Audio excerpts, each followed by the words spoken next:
on People in the News.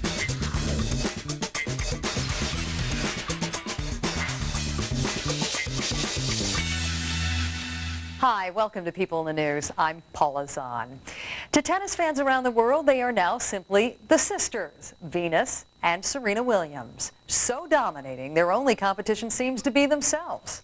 Venus and Serena have battled for the championship in 3 of the last 4 Grand Slam events. The latest, of course, Wimbledon. It is a sister act defined by flamboyance and driven by a father as controversial as he is caring. Here's Kira Phillips. They're the reigning queens of tennis. It's a level of power and finesse and athleticism that tennis has never seen. Superstars known around the world on a first-name basis. I think Venus and Serena are to tennis what the Yankees are to baseball, what the Lakers are to basketball, what Tiger Woods is to golf. Sisters who live together off the court. We're almost like twins. We're a year apart. And we do everything together. And sisters who have battled controversy and their own emotions in facing each other on the court. This is unheard of. It's never happened in tennis, nor is it, I don't think, happened in sports, where the number 1 and 2 ranked players in the world have to face off against each other who are so close. Venus and Serena Williams were born in 1980 and 1981. They're the youngest of 5 daughters. Oracene and Richard Williams raised their girls in Compton, California, a notorious section of Los Angeles known for its gang wars and drive-by shootings. I wanted them to be in a neighborhood that didn't have no other choice but to pull themselves out themselves. And they was able to do it. There are drugs, there are gangs, and in the midst of it were these 2 little black girls with braids all over their hair and hair ribbons. Who had long legs and long arms and incredible tennis talent. As far as tennis courts in Compton, those tennis courts was rotten, toe up, no nets, and then they did put some nets, so they put up steel nets up all thing. Yet then they go boom, you think another gun was shooting. Oh, what kind? So it was just really terrible. I just think it just was able to prepare me in a way for the situations in the future. I'm able to get through them without nothing really bothers me anymore.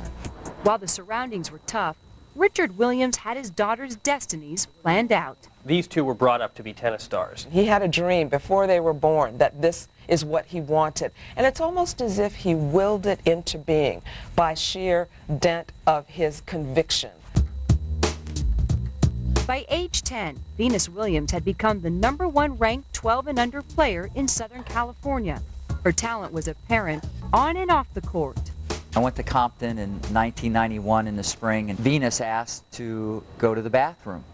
And she walks out the gate, and for the first 10 feet, she walks on her hands. And then the next 10 feet, she did backward cartwheels. And I'm sitting there going, I've never seen anything like this. And I told Richard, I said, you got the next female Michael Jordan on your hands. And he put his arm around me, he said, no, brother, man, I got the next 2 female Michael Jordans on my hand. That quest for unparalleled success was constantly reinforced. It was almost like breakfast, lunch, dinner, and we'll be 1 and 2 in the world. This was almost like an arrogant, cocky, as a matter of fact, this is going to happen, there's no doubt, this is what was being talked about at 10, 11, 12, all the time. It was a vision Richard Williams was more than happy to share with the world. In those days, I think we all sort of said, yes, Mr. Williams, okay, I'll write that down. And in the back of your mind, you're thinking, you know, what's he talking about? Tennis has this rich history of these tennis fathers from hell. This wasn't an example of that. This was a tennis father from outer space. Leave it on the court. That reputation grew when Richard Williams did something virtually unheard of. He didn't allow his daughters to play in junior tournaments. When I look back and see all the kids now who came along with my daughter, no, I did the right thing. And I would say about 84% of those kids that came along, they no longer play tennis. But at the same time, they don't go to school either. I made the right decision. Instead, the girls practiced with hitting partners and played only practice matches. Their training, however, was no walk in the park. Richard one time said, I want Venus to play a match today with a boy who's the biggest cheater in your academy. So I put 12-year-old Venus on a court with some 17-year-old boy, one of the best players in Florida. There's about 40 kids on the fence watching the match. Anytime the ball was on the line, the guy cheated her. Venus got 6-0, got beat 6-0, and that's Richard Williams. He wants his daughter's skin to get thicker. He trained them to be tough. He said, there are going to be people at these tournaments that are going to call you nigger. They're going to cheat. They're going to do everything they can. They're going to scream when you serve. They're going to try to make you think the balls are out, and you better be tough. At the same time, the Williams sisters were being taught tennis wasn't the only thing in their lives. He always treated them like kids, and he always talked to me about that. We're not going to practice today. We're going to the mall. Their priorities first would be to God, and then family. Then everything else is secondary. In 1994, after going 3 years without playing in a competitive tournament, Venus Williams.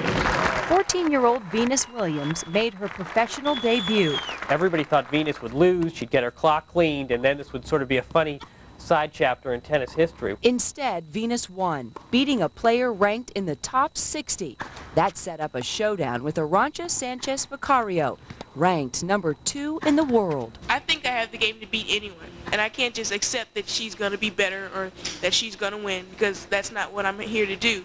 I'm here to play my hardest and not believe that someone's better. Williams lost in 3 sets, but the word was out.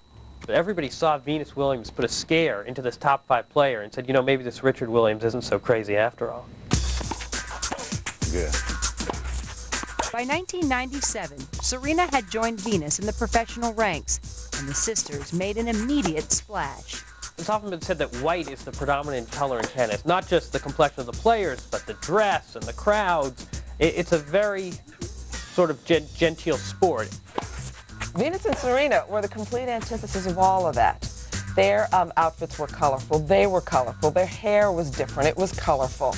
And they played tennis in a colorful way. They were hitting with power. Even when they came on, all arms and legs. They were grunting. They were covering balls that no player would even try to get to. And the power, even at age 16, their power was nothing that anybody had seen before. In 1997, 17-year-old Venus reached the finals of the U.S. Open in her first appearance in the tournament. 2 years later, 17-year-old Serena won the 1999 U.S. Open, becoming the second black woman ever to win a Grand Slam singles event. And 2000 saw Venus win her first singles Grand Slam title at Wimbledon.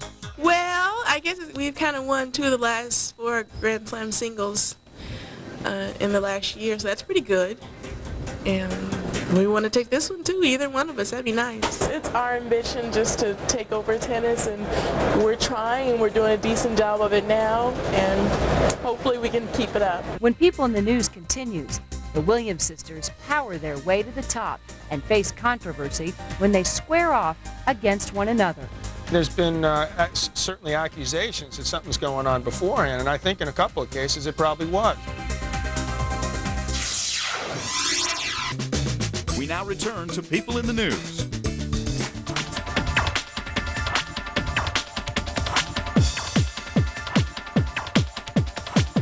By the beginning of 2001, the Williams sisters had won 3 of the last 5 Grand Slam tournaments. They'd gotten gold at the Olympics, Venus in singles, together in doubles. And their sights were set on reaching the top of the tennis rankings. Obviously, I would love to be number 1. There's no way that I'm going to say, well, I'm happy at number 3, I like it here. Definitely I'm trying to move forward.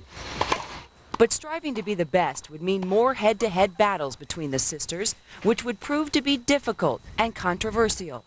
Growing up, the sisters spent countless hours playing and practicing on the court together. Now, is it true that when you used to play Serena as a kid, she was a bit of a cheater? She said she was. Yeah, it was true. It was true. She only cheated usually when she was down. She didn't cheat when she was up. She was ready to go. I did have a problem with cheating when I was younger. I just rolled with it. It's tough to argue against Serena because she was so good at arguing, so good at cheating that it was no use. However, playing competitive matches against one another was something their father did not encourage. It'd almost be like a street fight. You know, it would be brutal. And he didn't even want that type of confrontation between the sisters. I never would allow that when they was little kids, because I think it's a good way to tarnish the family. To be honest with you, I didn't want them playing each other head to head on the WTA tour either. Or should I say, what is it? Williams Tennis Association? There was no mistaking the emotional strain the sisters experienced when they did face one another. Most notably in the 2000 Wimbledon semifinals, where Serena walked off the court in tears after losing to her big sister. She brought out her best game against me today, and I don't know, I guess I wasn't all that ready. Serena hates to lose. I mean, losing to Serena is almost like dying. Yeah, it's really bitter. But someone had to move on. It was either going to be me or Serena. In this instance, it was me. Venus told me the story once about how growing up in LA, they would share a room, and Serena refused to go to sleep before Venus. So Venus had to wait until Serena fell asleep because Serena would get scared in the night. How in the world is she going to get up to beat this player, to really get aggressive and really find the competitive instincts to beat this player on the other side of the net? This player who she once had to wait till she was asleep before she could then fall asleep. In fact, the sisters' matches against one another were often lackluster at best, awful at worst. They both play the same game. They both are power players, which usually leads to a lot of unforced errors. Also, though, they warm up with each other before their matches, so it's not as though one's got a secret weapon the other hasn't seen that she's ready to unleash.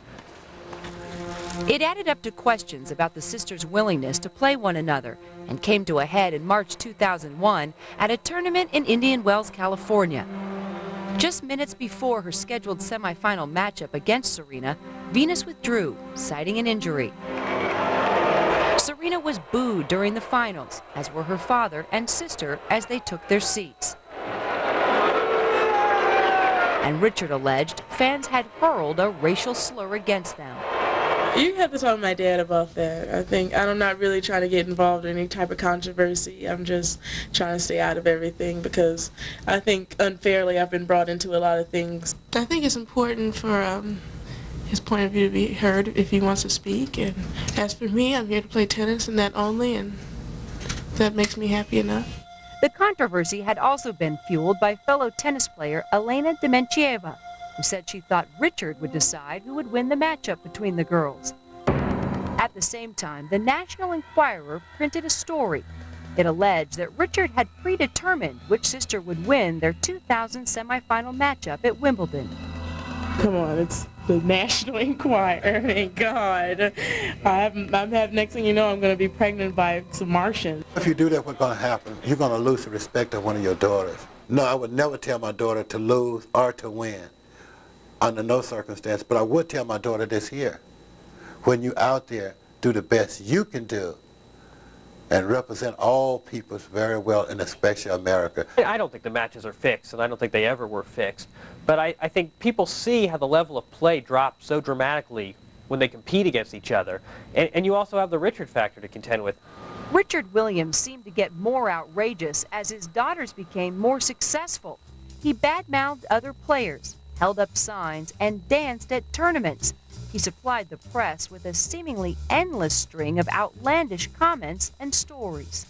Well, I think Richard is a modern-day P.T. Barnum. There's no question about him. He's full of bluster. This is a man who just doesn't distinguish between fact and fiction. And he's buying Rockefeller Center for $3.9 billion, and he owns thousands of buses, and he has a seat on the Shanghai Stock Exchange.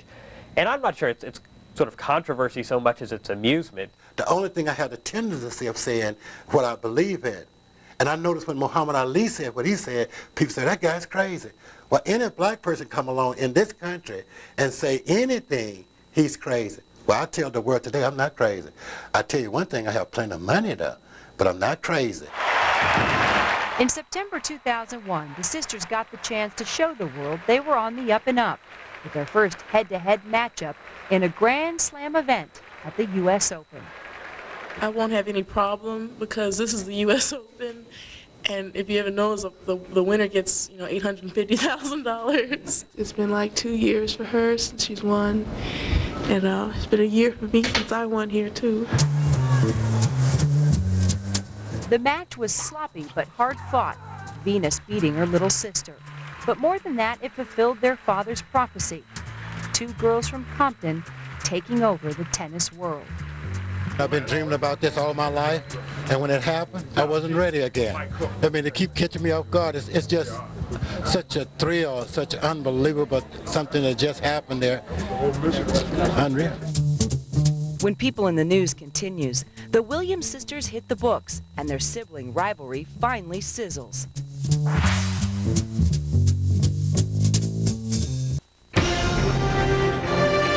This is CNN.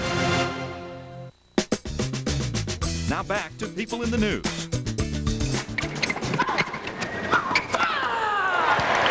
Her serve was great. Venus Williams playing really nice at the tennis. Venus and Serena Williams have transcended sports to become 2 of the most visible women in the world. It's a woman's world. Venus has a $40 million endorsement deal with Reebok, the richest ever for a female athlete. It's a woman's world. Serena has a lucrative contract with Puma, and the sisters also pitch everything from their own dolls I think they're very, very cute, to say the least. to Wrigley gum. We just happen to think that Wrigley's is the best. They're ranked on Fortune's list of power celebrities, and their popularity ratings are huge. And I do think their marketability off the court will continue to grow, and I think you're going to see potentially them breaking the top 10 and top 5, which has been held by the Tigers and the Michael Jordans of the world. Any tournament that features a Williams sister guarantees more attention, more fans, and more money. I think Venus and Serena have brought a tremendous amount of non-tennis sports fans into the mix. Win or lose, love them and hate them, Venus Williams and Serena Williams are bringing more people into the game than anything else we could possibly be doing. You know, you're not only going to get, you know, whatever hairdo they're sporting this month, you're also going to get like an amazing outfit of colors that are not found in the natural hue. And you're going to get just breathtaking tennis. Their influence is trickling down to youth tennis as well. We saw that phenomena with Michael Jordan. We're seeing it with Tiger Woods in golf. Hopefully this will encourage a lot of the inner city kids growing up in public parks to pick up a racket, emulate the Williams sisters, understand that your dreams can be achieved, and we think that phenomenon is being felt throughout the entire country right now. For all their riches, success, and fame, the Williams sisters and their family continue to make life outside tennis a priority. That's always been a major focus of ours for the transition out of tennis, because you're only a star for so long. And then what do you have next? So you have to make preparations early for that. And I think people think that we're supposed to take tennis as if it's the last thing on earth. And I'm supposed to go, I'm going to hit you over your head if you don't get that win. No, I'm not. I might hit you over your head if you don't read that book now. The girls have been taking fashion design courses at a college near their Florida home, even scheduling tournaments around their classes. Usually, if they were away at one of the tournaments, they'll say, well, can we FedEx this to you? We don't want to be late. We want to have our project in on time. I was always involved with fashion, and before I knew it, I was just submitting some designs to Reebok, and it was pretty flexible, and that's how it all got involved. I do my own designs of dresses. I do like evening wear, and I've worn my dress a few times of some different designs. Both of them have a very strong fashion sense. They love clothes, and they can wear clothes beautifully, and so the interest is definitely there. They feel like that of all the possible second careers for them, this was the area that they loved and they felt like that they would want to participate in. This June, the sisters' domination of the women's tour became official as they reached numbers 1 and 2 in the rankings. But they still faced the challenge of showing that brilliance against one another. Their battle in the finals of the French Open wasn't pretty, with Serena winning a contest that featured 101 unforced errors. For the sport of tennis, it would be better if they figure out a way where they play their best tennis against each other. And I don't know if you need a little animosity or what you need, but whatever the ingredient is, I'd like to see it added to the mix, because that could be really great for tennis. Then, last weekend at Wimbledon, they finally brought their A-games with them.